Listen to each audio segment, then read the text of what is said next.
আসসালামু আলাইকুম ভিউয়ার্স, আশা করছি সকলে ভালো আছেন। সাইদ এগ্রো ওয়ার্ল্ড চ্যানেলে আপনাদের সকলকে স্বাগত।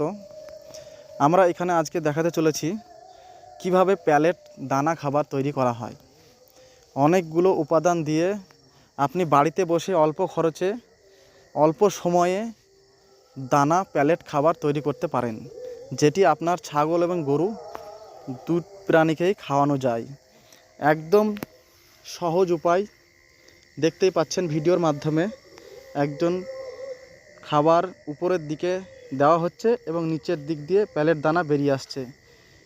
যেসব উপাদান দিয়ে ছাগলের এই খাবার তৈরি হয়েছে সেটা আপনি আপনার ছাগল এবং গরু সকলকেই খাওয়াতে পারবেন। দেখতেই পাচ্ছেন কিভাবে মেশিনের মধ্যে প্যালেট দানা তৈরি হচ্ছে। সাইদ এগ্রো ওয়ার্ল্ড চ্যানেলটিকে সাবস্ক্রাইব করে পাশে থাকা বেল আইকনটি বাজিয়ে দেবেন।